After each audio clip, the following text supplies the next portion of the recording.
João 19, de 28 a 30. Obrigado.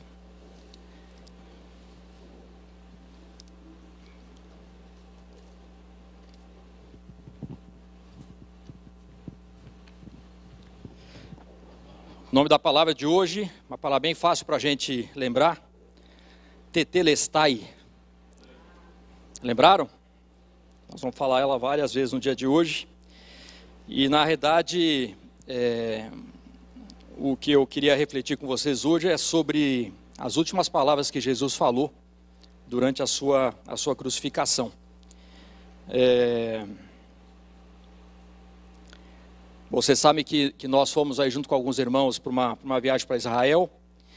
E essa palavra veio bastante forte para mim, esse pensamento veio bastante forte para mim, a questão de o sofrimento de Jesus, tudo que ele fez por nós. E eu não sei como você se sente, mas muitas vezes a gente toma isso como um fato, mas eu senti que eu tinha que refletir um pouco mais no significado disso para a minha vida, né? O que significa a morte e a ressurreição de Jesus. E aí a semana retrasada, o Samuel entrou em contato e falou assim: Álvaro, tinha um programa aí para fazer a pregação, se você puder então antecipar uma semana, fazer no dia 30 de junho seria bom. Eu falei, tá bom, mais ou menos, né? Uma semana menos para se preparar, com toda a experiência que eu tenho, mas como o Senhor é bom, porque é justamente hoje em que a gente vai estar fazendo a Santa Ceia, Deus é muito bom. Então vamos ler João 19, de 28 a 30. Mais tarde, sabendo então que tudo estava concluído, para que a Escritura se cumprisse, Jesus disse: tenho sede. Estava ali uma vasilha cheia de vinagre. Então embeberam uma esponja nela, colocaram a esponja na ponta de um caniço de hisopo e a ergueram até os lábios de Jesus. Tendo provado, Jesus disse: está consumado. Com isso, curvou a cabeça e entregou o Espírito. Lendo 30 de novo, tendo provado, Jesus disse: está consumado. Com isso, curvou a cabeça e entregou o Espírito. Uma única frase no versículo 30, que representa tanto nas nossas vidas, talvez tantas coisas que a gente não imagine e não pare para refletir. Essa reflexão que eu queria fazer com vocês, e eu me permito, acho que o culto de hoje talvez seja mais um culto de evangelismo do que outra coisa para a gente refletir sobre isso. Só que antes da gente analisar e agradecer sobre tudo isso que aconteceu e a implicação disso para as nossas vidas, para a sua e para a minha, eu queria trazer um pouco mais uma reflexão simples, porque a gente não tem tempo para entrar em detalhes. 4 tópicos. O primeiro é quem era Jesus. Parece fácil de falar, mas quem era Jesus? O que Jesus veio fazer? Esse é o segundo. Então, se Jesus veio para a terra, o que ele veio fazer aqui? O processo de crucificação e o cumprimento das profecias, porque Jesus cumpriu todas as profecias que tinham sido anunciadas. Amém? Então, quem era Jesus? A gente pode dizer que Jesus era um ser humano. Por quê? Porque ele nasceu do ventre de Maria. Jesus também cresceu normalmente como muitos de nós, teve infância, teve adolescência, então a gente pode dizer era uma pessoa normal, mas o que a gente percebe na vida de Jesus é que desde o princípio ele falava muitas coisas que ele não poderia falar para a época em que ele estava. Ninguém poderia dizer as coisas que Jesus disse, principalmente um judeu, como era Jesus, falando para outro judeu. Vamos ver alguns exemplos. Lá em João 8:58 fala, Jesus diz: antes de Abraão nascer, eu sou. Em João também 11:25 a 26, eu sou a ressurreição e a vida, aquele que crê em mim, ainda que morra, viverá. E quem vive e crê em mim, não morrerá eternamente. Essas frases que a gente sabe que são verdade, que a gente admira, que a gente lê e que a gente reflete ao ler a palavra, só que na época de Jesus, falar esse tipo de coisa era considerado blasfêmia, porque ninguém poderia dizer as coisas que Jesus dizia. E blasfêmia na época tinha uma implicação, tinha uma pena que era a morte. Então, Jesus naquela época, no primeiro século, falando essas coisas que ele falava, para a população da época, para os fariseus, para os romanos que foram influenciados pelos fariseus e pelos judeus, isso era uma blasfêmia e, consequentemente, merecia a pena de morte, e foi isso que acabou acontecendo. Só que Jesus não somente falava, ele também agia. E nós vemos várias passagens na Bíblia dos milagres que Jesus fez. Ele curou cegos, ele curou paralíticos, curou pessoas enfermas de lepra, ele ressuscitou mortos, ele multiplicou comida, né, pães e peixes, ele multiplicou o vinho. Então Jesus falava e Jesus agia. E Jesus, ele mesmo falou quem ele era lá em Mateus 16, de 15 a 16, e vocês, perguntou ele, quem vocês dizem que eu sou? Simão Pedro respondeu, tu és o Cristo, o Filho do Deus vivo. Então esse era Jesus. E eu queria que você refletisse então, com base nisso que a gente acabou de dizer, que Jesus não foi crucificado pelas coisas que ele fez. Jesus não foi crucificado por curar pessoas, por multiplicar. Ele foi crucificado porque ele disse quem ele era. Pense nisso. Jesus foi crucificado por dizer quem ele era. Tem dois versículos que também a gente vê na Bíblia que me chamaram bastante atenção. E eu vou ir falando dos versículos, se você quiser abrir, você abre, mas são muitos, então é só mais preste atenção. Lá em Gênesis 1:1, começo de tudo, no princípio Deus criou os céus e a terra. Que bonito, do nada, Deus criou tudo. E em João 1:1, no princípio era aquele que é a palavra. Ele estava com Deus e era Deus. O que a gente pode refletir sobre esses dois versículos? Um no início de tudo, Gênesis 1:1, e outro lá em João, também 1:1, de que o Deus que fez o começo, lá de Gênesis, é o mesmo Deus que veio entre nós. Ele se tornou carne e ele entrou para a história como um menininho, que nasceu em Belém. Então quem é Jesus? Jesus é um homem, mas ele também é Deus. Amém? Jesus é um homem, mas ele também é Deus. Jesus é o homem que se tornou Deus. Desculpem, Jesus é o homem que Deus se tornou. Então Jesus é a única pessoa que é totalmente humana, mas totalmente divina. Não existe outro. Esse é o nosso Jesus. É o Deus que se fez carne. E Jesus, o que ele veio fazer? Talvez quando a gente fale isso rapidamente, muitos de nós vamos pensar, ele veio para nos salvar, ele veio para nos resgatar, o que é verdade, mas salvar e resgatar do quê? Do pecado, né? E como é que ele fez isso? Uma operação que parece muito simples, mas ele fez uma troca. E é essa troca que a gente vai falar um pouquinho mais nessa parte. Nós todos sabemos, a gente lê a Bíblia, a gente ouve falar de que, na verdade, o ser humano tinha um débito com Deus, que foi o pecado original que Adão fez lá no Jardim do Éden. Então, Adão e Eva se deixaram corromper pela ganância do coração, se deixaram corromper pelo pensamento de que eles podiam fazer coisas melhores do que Deus tinha planejado para eles. E esse pecado, então, gerou um débito, e esse débito tem que ser pago. Só que quem gerou esse débito, quem gerou esse pecado foi o homem. Então é o homem que tem que pagar. Deus não pode pagar o pecado que o homem cometeu. Mas a gente também sabe que o homem não consegue pagar esse pecado. Duraria simplesmente a eternidade. Então a única maneira da gente poder juntar essa separação que aconteceu entre Deus e o homem deve ser feita através de uma pessoa que foi Jesus, que é o Deus homem, que é uma pessoa que não tem e não tinha pecado. É a única possibilidade que a gente tem. E aí Emanuel, que é Deus conosco, ele se rebaixou, ele se tornou pequeno.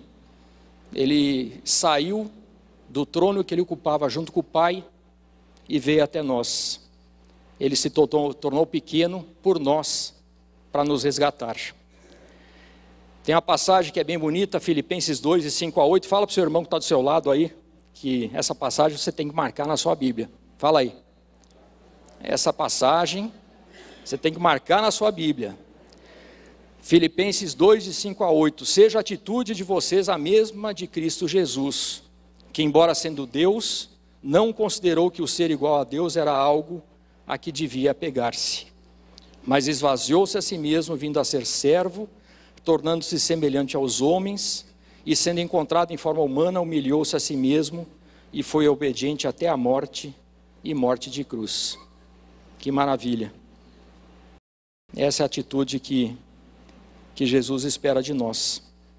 Ou seja, o Filho que nunca deixou de ser Deus, ele abdicou de seus direitos divinos por mim e por você. E se a gente quiser fazer um paralelo, é um paralelo simples que não mostra o que aconteceu na realidade, mas ajuda a gente a refletir. É como se a gente imaginasse, por exemplo, um rei ou uma rainha. Vamos pegar a rainha da Inglaterra, que um dia acorda de manhã e sente no coração dizendo: hoje eu vou mudar a minha vida. Hoje eu decidi fazer um gesto de amor.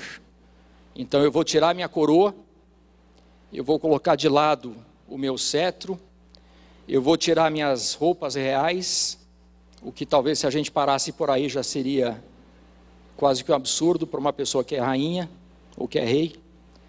Mas vai mais além, coloca as roupas de um mendigo e decide viver com os súditos mais pobres. Aqueles desamparados, aqueles desenganados, aqueles que literalmente estavam vivendo no deserto, debaixo de uma ponte. É isso que pode ser a imagem. Mas vai mais além. Ela, ou ele, fazendo paralelo, olha para algum dos seus súditos, olha para dois, olha para muitos que estavam com ela, ou com ele, fazendo paralelo, e ela fala o seguinte: esses pecados que vocês cometeram, roubo, assassinato, adultério, traição, ganância, corrupção, tudo, eu vou pagar por vocês. Eu vou morrer por vocês, que foi o que o Lucas falou. Então, Jesus se rebaixa ao ponto de morrer, não por obrigação, porque ele não merecia, porque Jesus não tinha pecado, Jesus não tem pecado. Mas ele se rebaixa voluntariamente para morrer a morte de um criminoso, no nosso lugar. Hebreus 10, de 5 a 10, tem uma passagem bem interessante que a gente vai entender um pouquinho mais. Hebreus 10, 5 a 10. Por isso, quando Cristo veio ao mundo, disse: sacrifício e oferta não quiseste, mas um corpo me preparaste. De holocaustos e ofertas pelo pecado não te agradaste. Então eu disse: aqui estou, no livro está escrito a meu respeito, vim para fazer a tua vontade, ó Deus. Primeiro ele disse: sacrifícios, ofertas, holocaustos e ofertas pelo pecado não quiseste, nem deles te agradaste, os quais eram feitos conforme a lei. Então acrescentou: aqui estou, vim para fazer a tua vontade. Ele cancela o primeiro para estabelecer o segundo. Pelo cumprimento dessa vontade fomos santificados por meio do sacrifício do corpo de Jesus Cristo, oferecido uma vez por todas. Amém? Lá em 5, versículo 5, ele fala: sacrifício e oferta não quiseste, mas um corpo me preparaste. Um corpo me preparaste.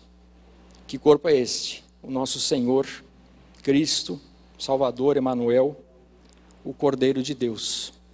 Então o que Jesus veio fazer aqui na terra? Ele nasceu para morrer. Por nós, por mim e por você. Mateus 20, 28 fala: como filho do homem não veio para ser servido, mas para servir e dar a sua vida em resgate por muitos.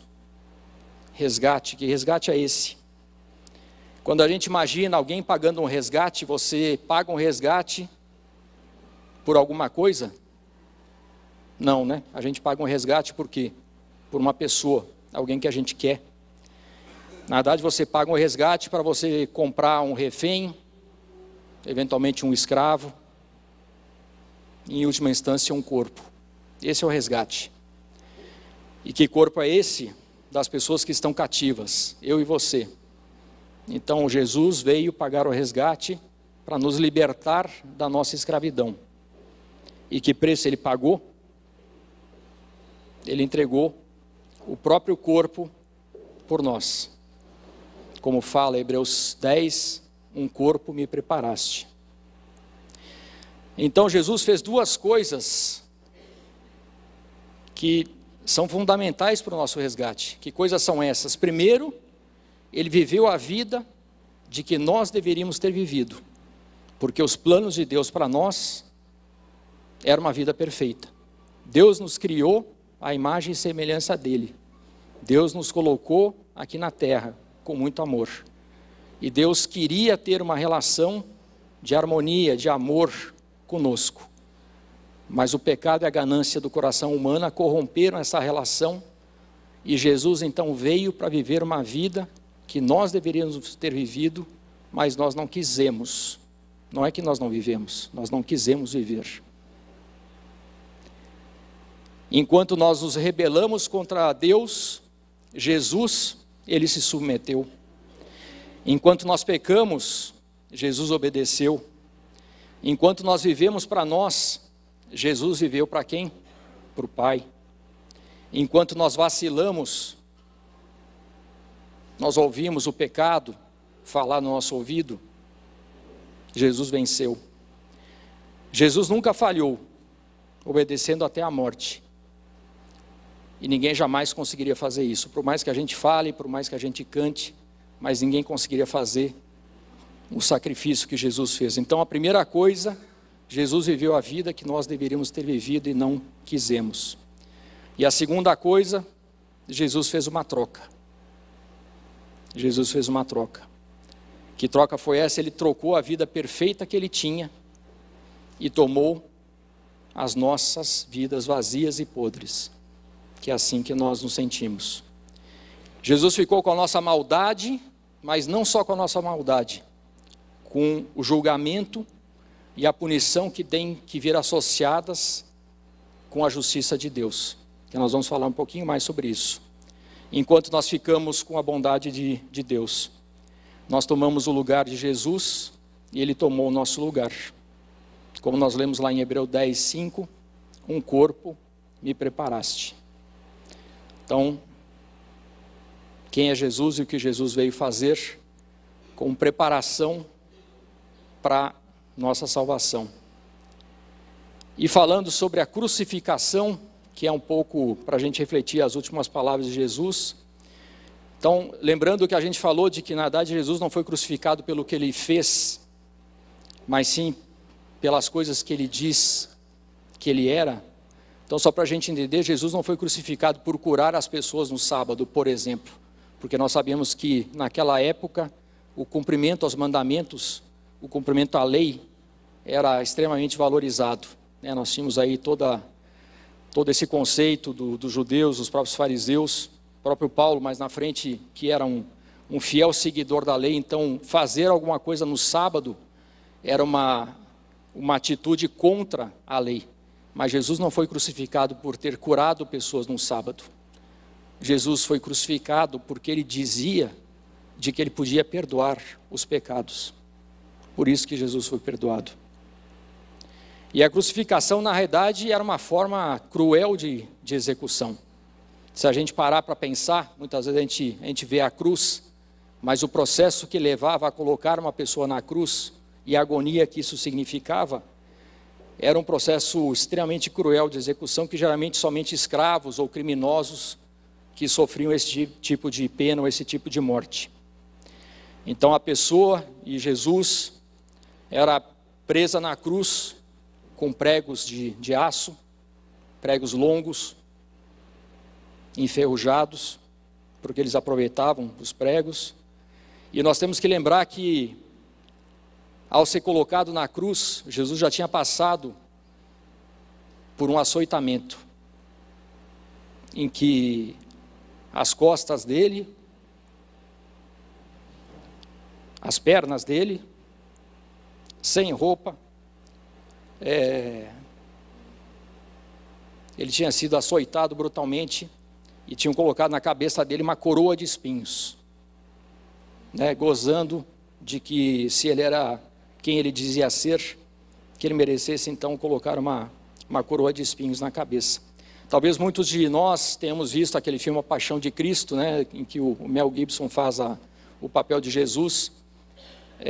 Dá uma imagem do que foi essa agonia, dá uma imagem do que foi todo esse processo até ele ser crucificado. Então, se você não viu, veja. Certamente não é tudo o que aconteceu, mas dá uma boa imagem para a gente sentir um pouco o que Jesus pode ter sentido.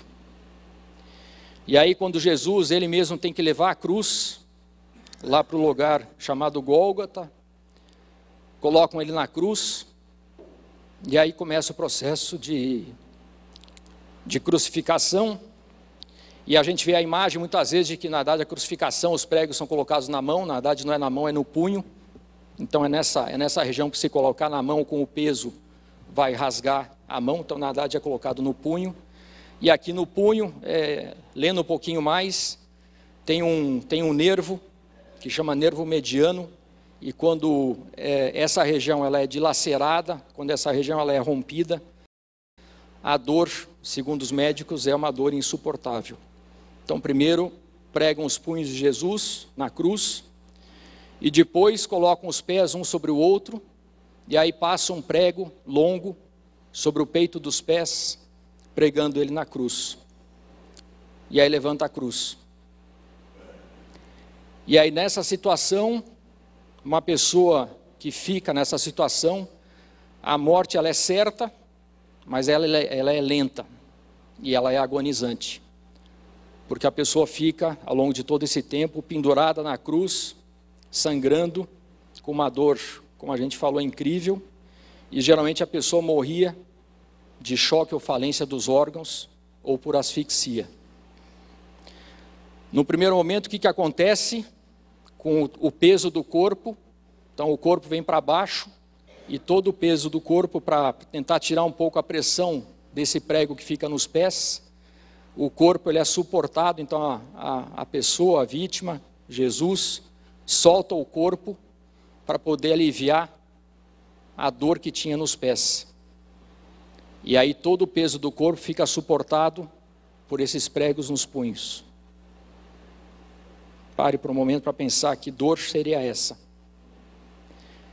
Só que enquanto que o corpo está relaxado, suportado pelos punhos, pelos braços abertos, toda essa região do peito ele fica comprimido, e aí o diafragma comprime o pulmão, a pessoa não consegue respirar, e para não morrer por asfixia tem que fazer o processo inverso, então pressiona o corpo contra os pregos nos pés, ou contra o prego nos pés, puxa pelos punhos e sobe para tentar aliviar e poder respirar.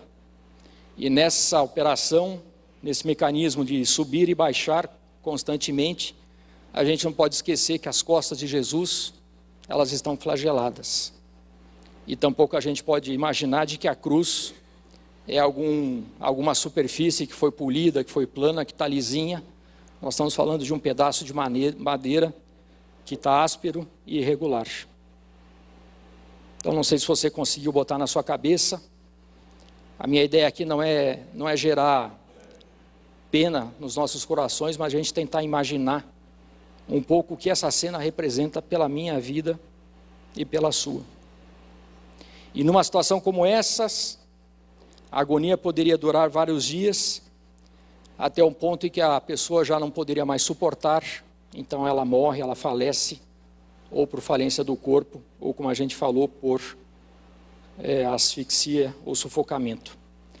Por isso que a gente entende quando a gente lê na palavra que numa situação dessas, um soldado romano quebrar as pernas da pessoa, na verdade era um ato de misericórdia.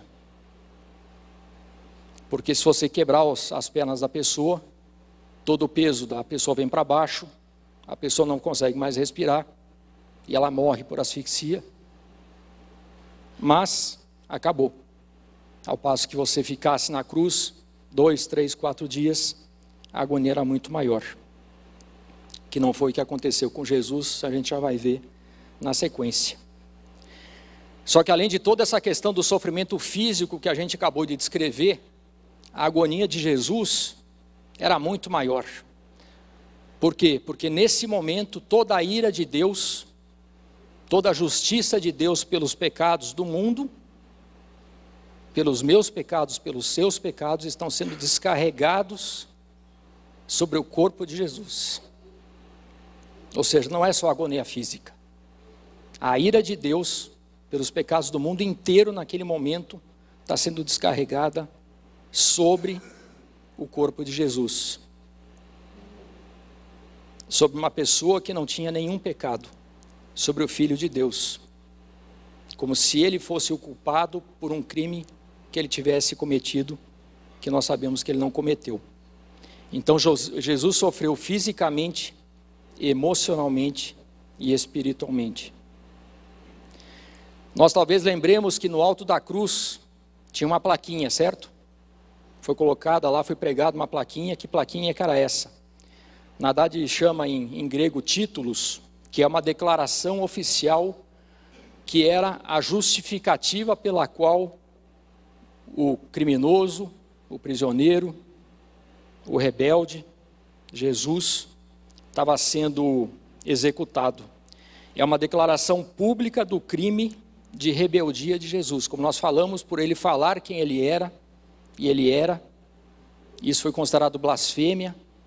Então os judeus, os fariseus convenceram os romanos que isso feria a lei, e como tal ele tinha que ser executado, ele tinha que ser crucificado. E nessa plaquinha então dizia: Jesus de Nazaré, Rei dos Judeus. Então essa placa é o crime que Jesus está pagando por blasfêmia. Então a cruz é a punição por esse crime e é um pagamento dessa dívida a César. E o que é interessante quando a gente analisa um pouco essa questão dessa declaração oficial, desses títulos, no primeiro século, quando uma pessoa tinha uma dívida, quando assumiu uma dívida com algum comerciante, algum irmão, se emitia um certificado de dívida, é como se fosse hoje uma nota promissória. Então eu devo para alguém, vou pagar, e para estar segurado de que vai acontecer essa transação, a pessoa assumia então um compromisso formal, colocando então essa nota promissória, esse certificado, que é o que foi colocado na cruz de Jesus. Então na cruz de Jesus era esse certificado que foi colocado.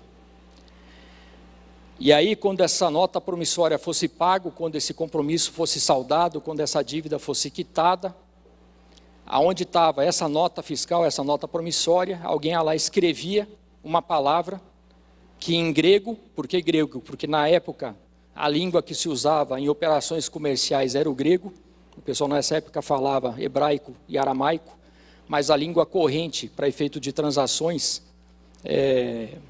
na feira, em pagamentos, em transações, era o grego.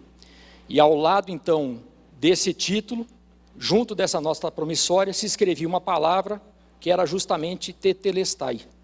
Significa de que a dívida foi paga, a dívida foi quitada. Então significava tetelestai, completo, pago, terminado e liquidado.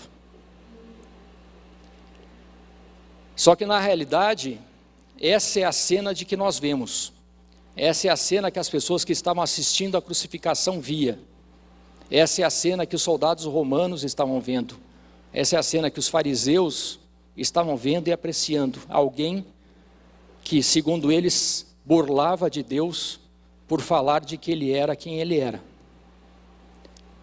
Mas no oculto, uma outra cena estava acontecendo. Na verdade, o crime real que Jesus estava pagando não era por ser rei dos judeus. Não era pela plaquinha que estava fixado. Tinha uma outra declaração oculta. Se a gente imaginar uma outra plaquinha pregada na cruz de Jesus, tinha uma outra declaração que estava lá. E que declaração era essa? Na verdade, era a sentença sua e minha pelos pecados que nós cometemos. Eram as sentenças contra cada um de nós. do Álvaro, da Rosela, do Christopher, de todos nós. Esse era o crime real que Jesus estava pagando. Na verdade, era um registro de todas as nossas dívidas, as dívidas que um dia vão ser mostradas no dia do julgamento. Não sei se você se deu conta, mas vai ter um dia do julgamento. E nesse dia, todos nós vamos ser julgados pelo que nós fizemos. Todos nós vamos ser julgados pelo que nós deixamos de fazer. Todos nós vamos ser julgados pelo nosso comportamento.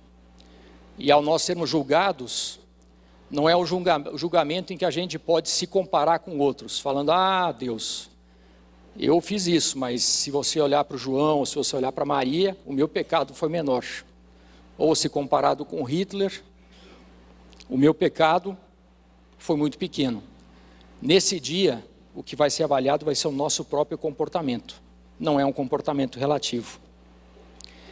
Então, cada um de nós, no dia do julgamento, vai ter um registro de todas as nossas dívidas, de todos os nossos pecados. Então, cada delito que foi registrado, cada pecado está sendo escrito, cada palavra insensata de que a gente falou, cometeu, pensou, está sendo registrada. Então, não sei se você já pensou nisso, mas você e eu, na verdade, a gente está construindo uma ficha corrida. Desde o momento que a gente nasceu, as coisas que a gente vem fazendo, as atitudes que a gente vem cometendo, os pecados que a gente comete, a nossa rebeldia, o nosso orgulho, todas as situações que nos afastam do padrão moral de Deus, estão sendo colocados nesse registro. E nós sabemos que se Deus é bom e justo, e Ele é bom e justo, certo? Ele tem que punir os culpados. E se Ele é bom e justo, Ele tem que punir somente os culpados, certo? Deus não vai punir quem não é culpado. Então a boa notícia é, se você não for culpado, você não vai ser punido. Por outro lado, se você for culpado, no dia do julgamento, nós teremos essa notícia ruim a ser dada. E aí nesse dia, como tudo vai ser revelado, porque para Deus não existe nada oculto, mesmo aquilo que nós guardamos lá no fundo do nosso coração, de que a gente não fala, a gente não confessa, às vezes a gente nem quer lembrar, mas para Deus não existe nada que está oculto. Então nós sabemos que no fundo, todos nós, nesse dia do julgamento, nós vamos chegar lá, devedores a Deus. Talvez alguns de nós nos sintamos melhores ou piores, mas eu acho que a gente reconhece de que nenhum de nós vai chegar lá falando, eu sou perfeito, eu não fiz nada de ruim, nada de errado. Amém? Mas é duro, a palavra é dura. E se a gente sente isso lá no fundo do nosso coração, talvez fique uma reflexão, enquanto a gente ouve isso, fala assim, puxa, mas se Adão não tivesse feito a asneira que ele fez, a gente não teria chegado onde nós estamos. E aí a pergunta que eu faço para você e para mim é, será? Será que se não fosse Adão, fosse o Álvaro, teria sido diferente, melhor ou pior? Será que o Álvaro não teria também falando, puxa, isso está bom, mas eu quero aquele fruto, por que eu não posso ter aquele fruto? Então, para a gente refletir um pouco se a culpa, na verdade, foi só de Adão. Talvez Adão tenha sido o estopim, mas talvez muitos de nós pudéssemos estar no lugar dele. E aí, se servir de consolo, fala para o seu irmão do lado, aí ninguém, fala aí, ninguém, se servir de consolo, acabou? Ninguém pode escapar do veredito de culpado. Vai falar assim, eu me lasquei, mas vai todo mundo junto comigo. Ajuda ou não? Não, né? Serve de consolo, de uma certa forma serve, mas nenhum de nós vai poder escapar do veredito de culpado. E aí? Aí eu não entendi mais nada. E agora significa o quê? Nesse dia vai ter um outro livrinho. Então, dia do julgamento, cada um de nós tem lá a sua ficha corrida. E aí nesse mesmo dia vai ter um outro livrinho que chama o livro da vida. E no livro da vida vai estar escrito um monte de nome de pessoas. E eu oro para que seja o meu nome e o nome de vocês. Só que nesse livro não está escrito que a pessoa é perfeita, porque a nossa ficha corrida fala de que nós cometemos pecados, de que nós erramos. Mas nesse livrinho, que vai ter o nome de várias pessoas, que continuam carregando a culpa, só que do lado tem o significado tetelestai, porque a dívida para aquela pessoa já foi paga. Ela é culpada, mas o pecado que ela praticou não conta mais na vida dela. Então, no livro da vida, as pessoas que tiveram o nome escrito nesse livro vão estar isentas do julgamento de Deus, porque entenderam e aceitaram o pagamento que Jesus fez por mim e por você. Então entenda que no livro da vida não é o livro que vai estar escrito o nome de todo mundo, não é o livro que vai ignorar os pecados que a gente fez, mas é o livro que reconhece de que aquelas pessoas aceitaram, vivem a vida que Jesus outorgou e trocou por nós. Amém? Todas as nossas dívidas e sentenças foram pregadas na cruz de Cristo, todos os nossos delitos foram carregados na conta de Jesus. Então, quando a gente lê lá em Mateus 6, a oração que o próprio Cristo nos ensinou a orar, Pai Nosso, no versículo 12 fala: perdoa as nossas dívidas, assim como nós perdoamos aos nossos devedores. Então Jesus está orando para o Pai, falando: perdoa as nossas dívidas, perdoa a dívida do Álvaro, perdoa a dívida de todos nós, da mesma maneira de que nós queremos perdoar quem nos deve. E é dessa forma que Deus nos trata. Ele perdoa as nossas dívidas, porque Ele aceitou o sacrifício de Jesus em nosso lugar.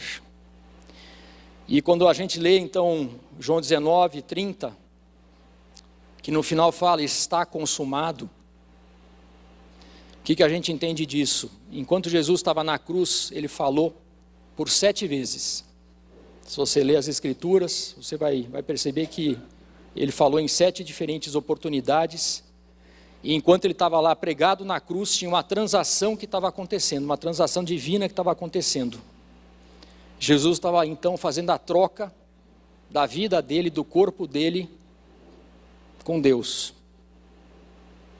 E se você parar para pensar, Ele estava pagando uma punição de todos os delitos, de toda a humanidade, de todo homem e mulher que já viveu, meu e seu, que nesse momento está sendo descarregada sobre a vida de Jesus, pela ira e pela justiça de Deus sobre a nossa vida, como se Jesus fosse o único culpado.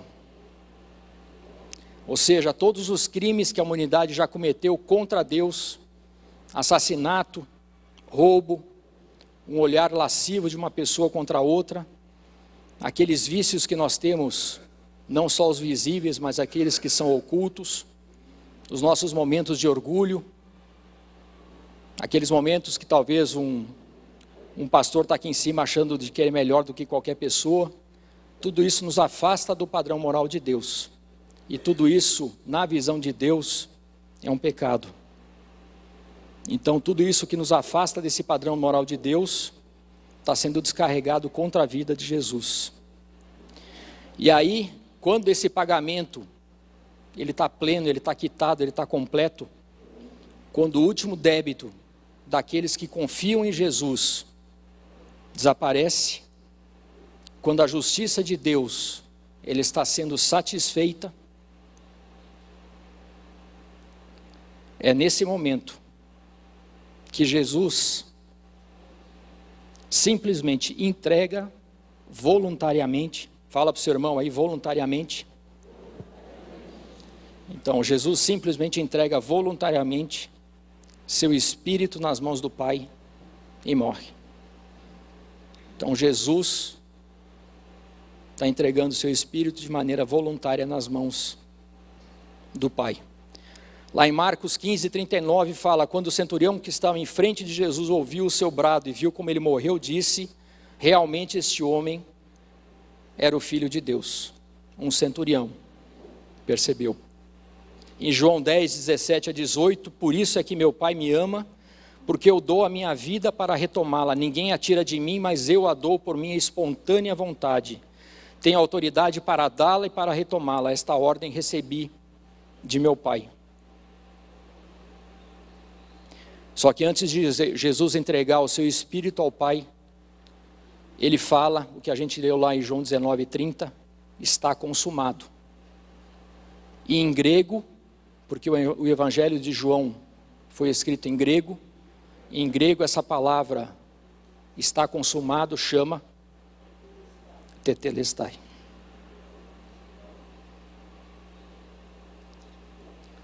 Então, nesse momento, Jesus está dizendo: a dívida está paga, a nota promissória está quitada. Amém? Então é importante que a gente não entenda, quando a gente lê essa passagem na Bíblia, de que está consumado, significa que Jesus morreu, acabou a agonia, acabou o sofrimento, Jesus não aguentou mais, pelo sangramento, pelo açoite, e ele simplesmente foi vencido pela morte. Não. Jesus, primeiro que ele, como a gente falou, não morreu pela perda de sangue e asfixia, nem que chegou ao final do sofrimento físico, não foi tormento de Jesus que acabou, não era um alívio que Jesus estava passando. Na verdade, está consumado, tetelestai, significa de que é um momento de gozo, de que é um momento em que Jesus, ele se regozija não no que acabou, mas ele celebra o que foi conquistado. Amém? Fala para o seu irmão aí, conquistado. Jesus na cruz tem um momento de alegria, de gozo, de júbilo, porque o que ele veio fazer finalmente está conquistado. As palavras que ele fala, está consumado, significa que terminou e vai permanecer para sempre terminado. Meu irmão, isso não é um ato do passado. Terminou e está para sempre terminado. É um evento no passado com consequências no presente e consequências no futuro. Então o objetivo de Jesus, a meta que Jesus tinha, ela foi alcançada nesse dia, nesse momento. A transição que estava acontecendo, a troca, ela se encerrou. Jesus tomou a nossa culpa, nós tomamos a sua bondade. Essa é a troca, e a boa nova é que ela vale para a eternidade. Quando Jesus fala que está consumado, 3 coisas para a gente lembrar. Ele destruiu o poder de Satanás sobre a nossa vida. Ele destruiu o poder do pecado sobre a nossa vida. E ele destruiu a morte. Não a morte física, mas a morte eterna. Então, meu irmão e minha irmã, se você acha de que você não consegue sucumbir ao pecado, o pecado foi dominado e conquistado e retomado por Deus. Nós não somos mais reféns do pecado. Nós pecamos por causa do nosso coração. Nós pecamos por causa da nossa ganância. Mas nós não somos mais escravos do pecado.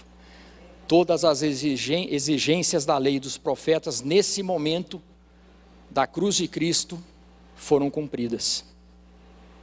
Então, tetelestai não é um grito de derrota, não é um grito de alívio, não é um grito de final de sofrimento, não. É o grito de triunfo do nosso Redentor. Então nós temos que ver esse momento triste de como chegou. Triste porque os homens rejeitaram a Jesus, mas alegres porque Jesus no final se alegrou, porque o que ele foi criado para fazer, ele fez. E Jesus se alegrou em nosso lugar. Amém? Os nossos pecados já não estão mais sobre nós. Eles foram todos colocados sobre Jesus. Agora é importante que a gente reconheça de que dentro de nós existe pecado. O fato de Jesus ter morrido por mim e por você não significa de que nós não vamos continuar no pecado. Porque nós vivemos no pecado e, como a gente falou, o nosso coração, ele é enganoso. A nossa natureza pecadora continua nos atraindo na direção do pecado. E mesmo nos melhores momentos, aqueles momentos que a gente fala assim, puxa Senhor, olha que bom, olha o que eu fiz. Olha Senhor, o quanto que eu te ajudei. A hora que a gente já fala, olha Senhor, quanto que eu te ajudei, a gente já vê que tem uma pontinha de orgulho saindo da nossa boca. E como a palavra fala, de que a boca fala do que o coração está cheio, então a gente vê de que nós continuamos pecando, de que nós continuamos vendo que as nossas obras, elas ainda estão contaminadas com motivos egoístas. Só que legalmente, por essa compra desse título, nós fomos justificados através da morte sacrificial de Jesus. Amém? Então é isso que significa que nós somos justificados, porque Jesus comprou a nossa dívida e Ele pagou um preço que nem eu nem você jamais conseguiríamos pagar. Lá em 2 Coríntios 5:21, Deus tornou pecado por nós aquele que não tinha pecado, para que nele nos tornássemos justiça de Deus. Olha que lindo. 1 Pedro 3,18, pois também Cristo sofreu pelos pecados uma vez por todas, o justo pelos injustos, para conduzir-nos a Deus. Ele foi morto no corpo, mas vivificado pelo Espírito. Colossenses 1:21-22, antes vocês estavam separados de Deus, e na mente de vocês eram inimigos por causa do mau procedimento de vocês. Mas agora Ele os reconciliou pelo corpo físico de Cristo, mediante a morte, para apresentá-los diante dele santos, inculpáveis e livres de qualquer acusação.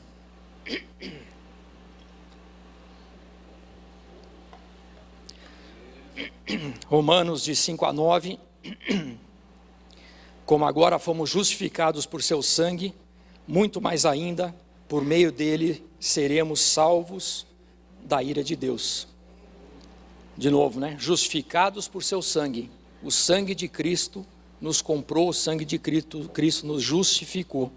E ao fazer isto, porque Deus é um Deus bondoso e Deus é um Deus justo, se Ele é justo, Ele tem que punir o delito, Ele tem que punir o pecado.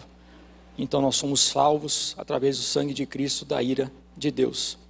Então quando a gente ouve, essas são as boas novas, na verdade essa troca que aconteceu na cruz, explica porque Jesus é o único caminho da salvação. Não é porque uma igreja é melhor do que a outra, não é porque uma religião é melhor do que a outra, é porque a gente entende de que Jesus é o único caminho, se nós quisermos alcançar a salvação, o resgate, e Ele é o único acesso a Deus Pai e a eternidade. E como nós falamos então, Jesus veio para cumprir completamente as profecias. Se nós analisarmos na Bíblia, entre promessas e profecias, foram mais de 300 que anunciaram o que Jesus ia fazer e que na verdade confirmam o que Jesus fez. Se nós pegarmos o Velho Testamento, existem inúmeras passagens que anunciam quem haveria de chegar, quem haveria de vir, quem haveria de se rebaixar e se tornar pequeno para nos salvar. E o Novo Testamento confirma através da descrição da vida e da obra de Jesus. Então o plano de salvação que Deus tinha para nós, desde a eternidade, para que nós nos enganemos, porque Deus sabia que o nosso coração é enganoso, então o plano de Jesus vir para nos salvar já tinha sido feito, e já não era mais necessária a quantidade de sacrifício de animais que eram entregues para tentar aplacar a ira ou a justiça de Deus. Na verdade, por que o mundo está em pedaço, e a gente vê esse mundo que jaz no maligno, esse mundo que está hoje aí perdido de uma certa forma, é porque a nossa amizade com Deus, ela foi quebrada, o nosso relacionamento, como nós cantamos aqui com Deus, foi arruinado pela nossa rebelião humana. Então muitas vezes a gente cobra de Deus, se Deus é bom porque Ele deixa acontecer. A pergunta é, se Deus é bom porque nós não aceitamos a bondade dEle e a gente vive segundo o padrão de Deus. A gente cobra de Deus quando na verdade a gente devia cobrar de nós mesmos. A gente quer que Deus passe a mão na nossa cabeça, quando na verdade se a gente analisar na rua uma pessoa sendo violentada, é impossível que na sua cabeça passe dizendo, eu vou fingir que nada aconteceu. Certo? Nós podemos perdoar o pecador, mas nós não perdoamos o pecado. Então, da mesma forma que nós cobramos isso de outras pessoas, o Pai, que Ele é justo, Ele não pode olhar para tudo que está acontecendo e fingir com que nada tenha acontecido. Então, nós somos culpados pela situação em que nós nos encontramos. Então, Jesus, de novo, é o único caminho que a gente tem de acesso a Deus. É a única forma possível de resgate que a gente pode ter. É a única pessoa que fez o que jamais alguém poderia ter feito. Somente Jesus poderia nos salvar. Então, por aqui a gente também entende de que não existe intermediário entre nós e Deus. Então não adianta a gente colocar a nossa esperança no pastor, a nossa esperança num profeta, a nossa esperança em Buda, a nossa esperança em Maomé. E eu não estou falando isso para atacar ninguém, mas é só para a gente ter consciência de que não existe intermediário entre nós e Deus. A única pessoa que pode nos dar acesso a Deus é Deus Filho, Jesus Cristo, ninguém mais. O pastor, o profeta, o seu irmão, na fé, te ajuda como instrumento de Deus, mas não é essa pessoa que vai te salvar. A única pessoa que pode te salvar é Jesus Cristo. Amém?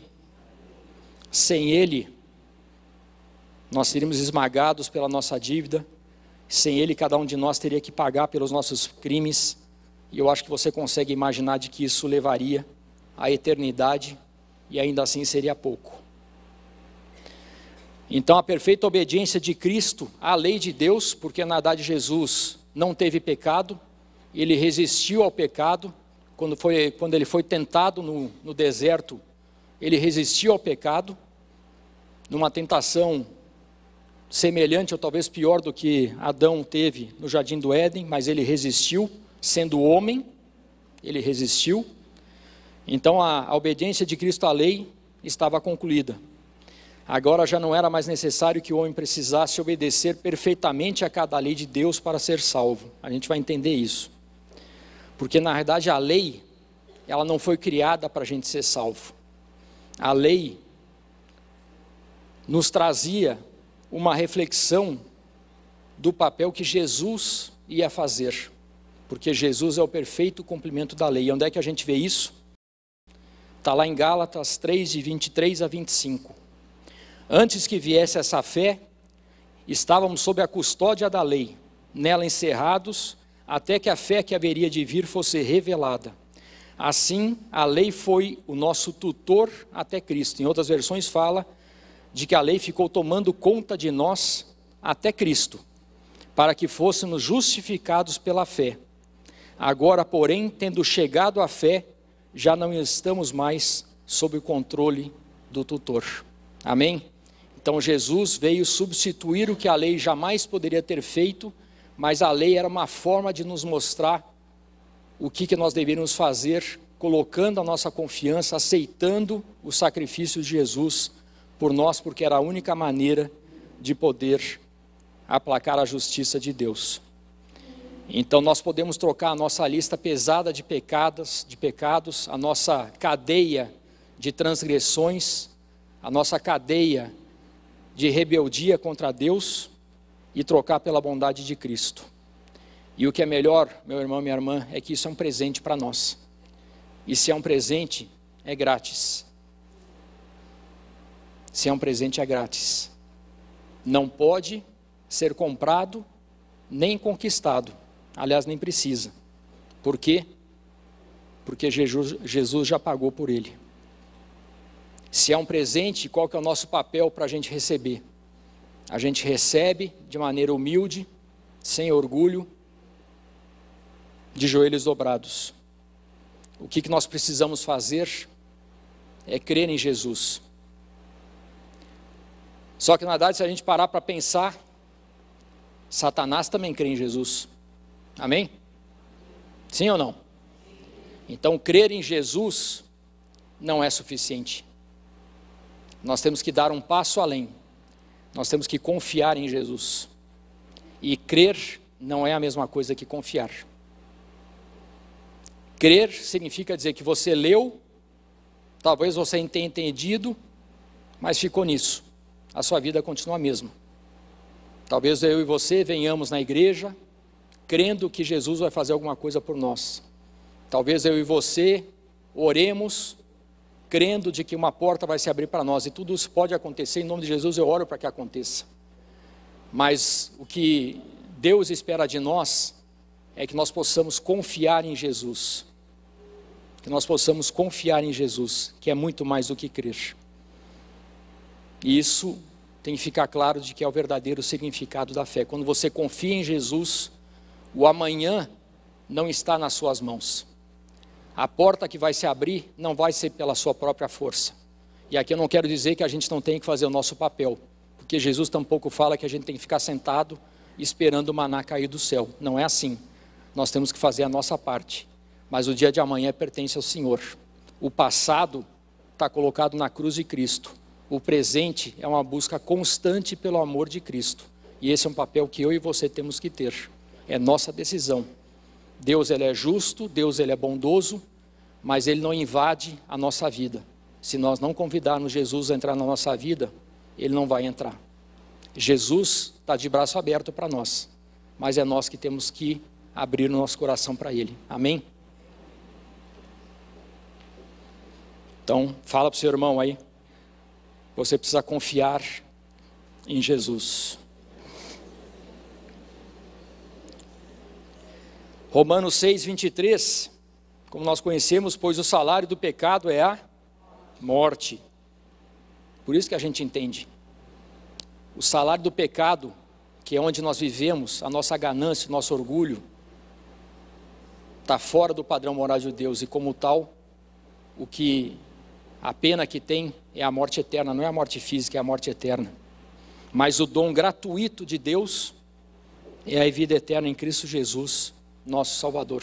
É grátis. Romanos 4, 23 a 24, as palavras lhe foi creditado, não foram escritas apenas para ele, mas também para nós, a quem Deus creditará justiça, a nós que cremos naquele que ressuscitou dos mortos, a Jesus, nosso Senhor. Crer, confiar. Aqui tem uma orientação importante em Colossenses 2, e 6 a 7.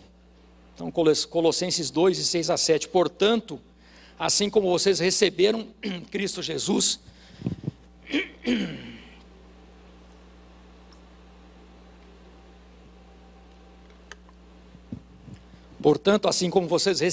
Cristo Jesus, o Senhor, continuem a viver nele, confiar, viver, enraizados e edificados nele, firmados na fé, como foram ensinados, transbordando de gratidão.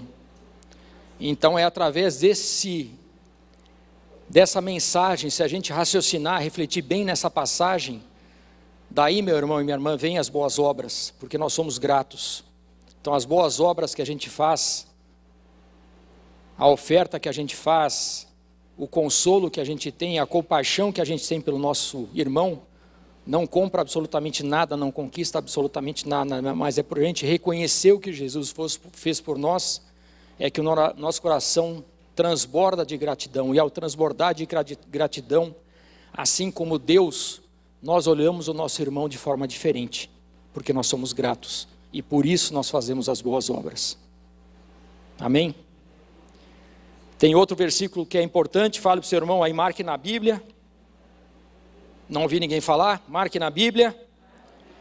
Que é 2 Coríntios 5,17. Eu acho que Samuel falou isso a semana passada. Portanto, se alguém está em Cristo, é nova criação ou nova criatura. As coisas antigas já passaram, eis que surgiram coisas novas. Se alguém está em Cristo, é impossível não ser uma nova criatura. É impossível, porque estar em Cristo significa arrependimento. Se estar em Cristo significa ter uma vida diferente da vida que a gente levava.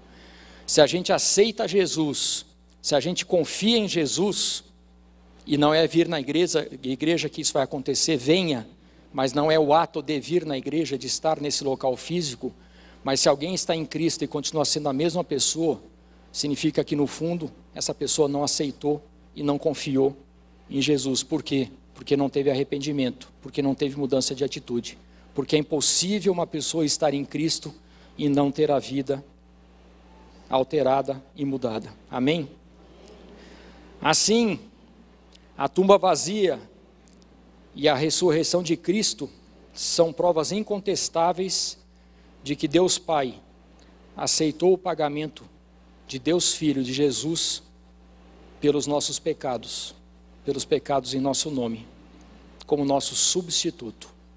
Então a ressurreição de Cristo é a prova de que tudo que Jesus fez, o Pai aceitou, a dívida foi paga, e agora Jesus espera para vir nos resgatar desse mundo, no dia que Ele voltar na segunda vinda. Então quando Jesus grita tetelestai na cruz, na verdade o que Ele quer dizer é que qualquer pessoa que coloca confiança em Jesus, que confia em Jesus, que acredita nele, que acredita na morte sacrificial de que Ele teve em nosso lugar, na essência, recebe esse certificado da dívida, essa nota promissória, escrito com uma palavra em grego, tetelestai, está pago, nada mais é necessário ser feito, indicando que todos os crimes contra Deus, quais crimes? Os crimes que nós cometemos no passado, os crimes que nós estamos cometendo no dia de hoje, e os crimes que a gente vem a cometer no futuro, tudo isso foi pago pelo sacrifício de Jesus, de uma única vez e de forma completa.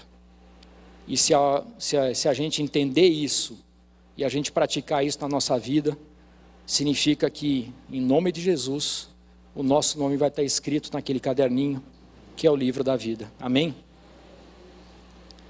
Tem uma passagem que Spurgeon fala, que diz assim, que a religião geral da humanidade é faça no sentido de fazer, executar, dando a noção de que o mundo que a gente vive hoje é um mundo que cobra da gente atitude, de que a gente vai, que a gente conquiste os nossos sonhos, que passe por cima do outro se tiver que passar, porque nesse mundo que a gente está, que é um mundo de competição, é um mundo do relativismo, se sobressai quem é melhor. E o que o mundo prega, quem é melhor, se você precisar dar uma cotovelada no seu irmão, o que importa é chegar na frente. Isso é o que o mundo prega. Então essa é a religião onde o mundo está inserido. Só que ele segue. A religião de um verdadeiro cristão não é faça, é feito. A verdadeira religião de um cristão é conquistado, porque é isso que Jesus fez por nós. Quando Jesus na cruz fala, tetelestai, está consumado, esse é o momento que, na primeira vinda que ele teve aqui na terra, na cruz, são as palavras que ele diz, lá em João 19:30. Só que quando chegar no final dos tempos, quando Jesus vier pela segunda vez para resgatar a sua igreja imaculada, eu e você, em nome de Jesus, quando tudo estiver completado, a obra de Deus para a nossa vida estiver completa, e Deus tem sido muito paciente, Deus tem nos dado muita chance, porque talvez muitos de nós oremos, Senhor, Jesus venha de uma vez, mas Deus é paciente, tem a hora certa, que nem Jesus sabe que hora é essa. Mas quando tudo estiver completo e realizado, Ele vai dizer, como a gente lê lá em Apocalipse 21:6, disse-me ainda, está feito, eu sou o alfa e o ômega, o princípio e o fim, a quem tiver sede, darei de beber gratuitamente da fonte da água viva. Amém? Esse vai ser o fim dos tempos. E olha que interessante, eu estava refletindo sobre isso, a passagem que acontece na cruz, lá em João 19, nós lemos que Deus tinha sede. Então o Filho de Deus está pregado na cruz, ele sente sede, e o que os homens deram para ele, o que nós demos para ele foi vinagre. Jesus, quando nós deveríamos estar na cruz, Jesus o que oferece para nós? A fonte de água viva, que é o que a gente acabou de ler.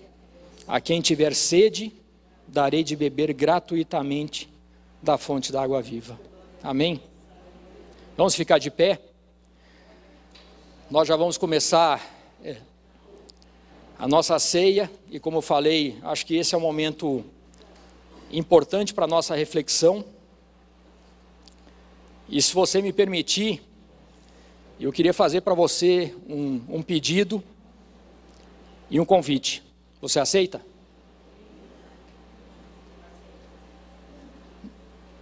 Um pedido e um convite.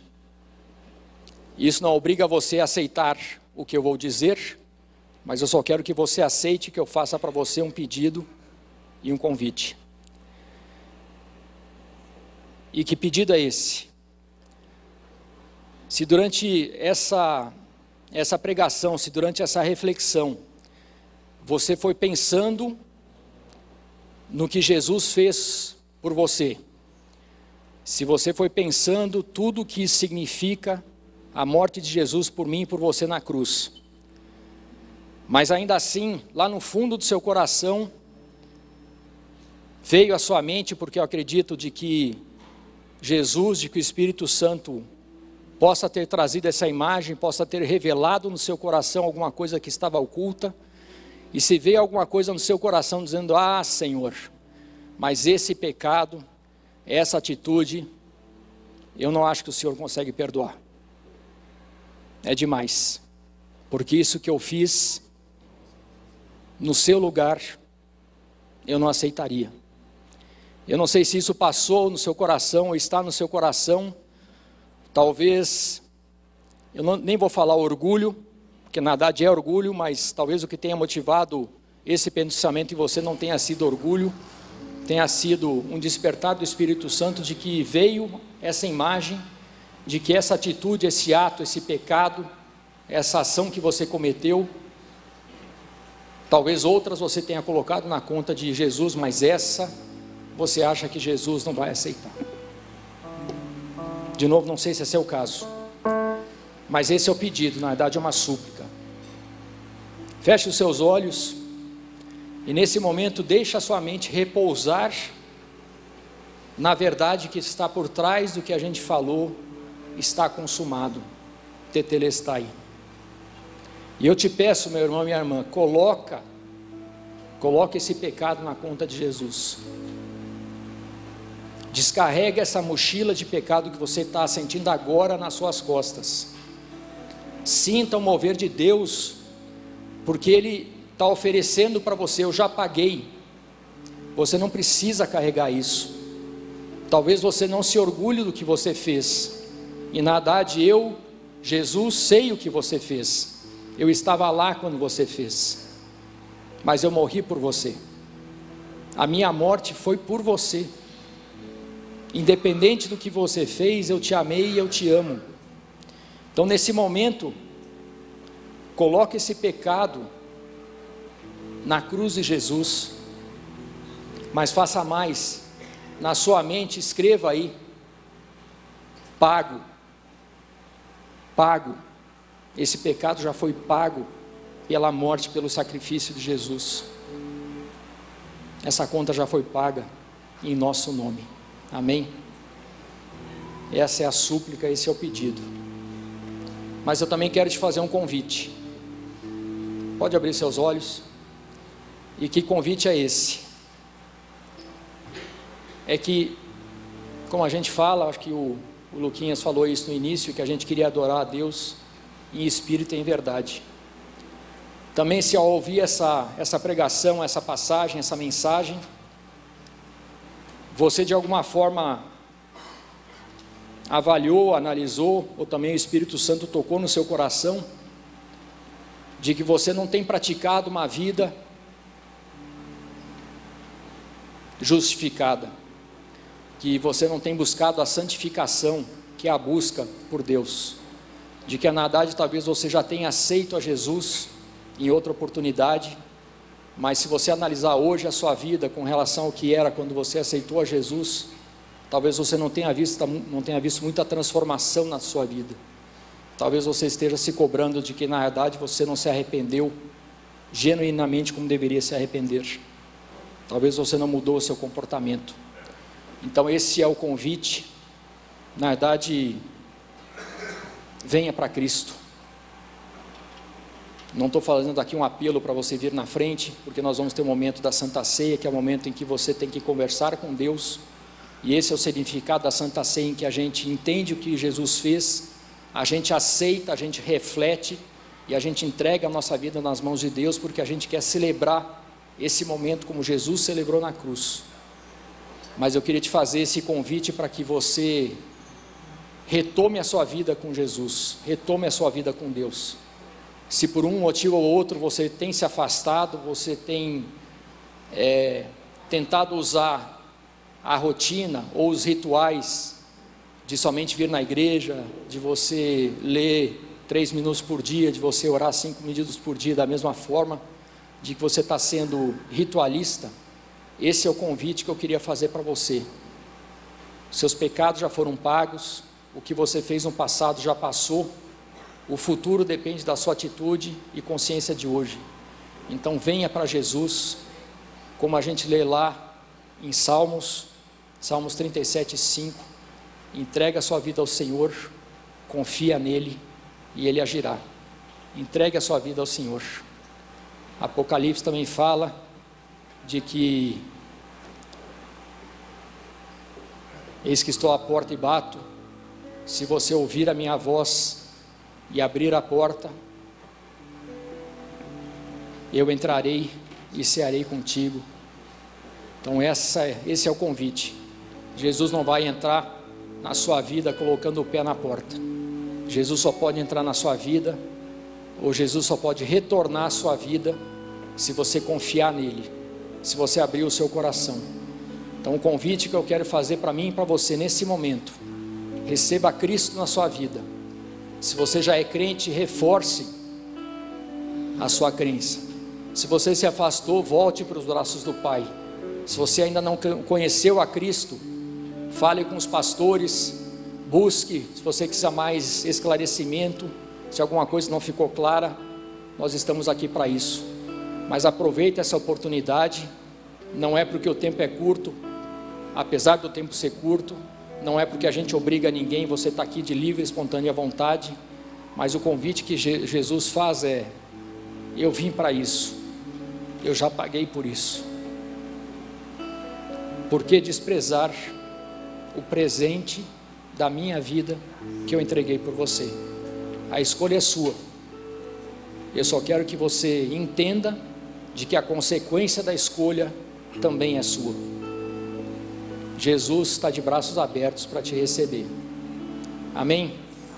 Já vou pedir pastor Laudo para a gente fazer a celebração da Santa Ceia, mas vai refletindo no que tem sido a sua vida, vai refletindo no que você quer da sua vida, e peça para Deus: Deus, eu me sinto fraco, Deus, eu gostaria de ser diferente, Deus, eu desperdicei uma oportunidade, Deus, eu tenho inveja daquele meu irmão, daquela irmã que talvez com menos condições do que eu tinha, conseguiu mais coisas.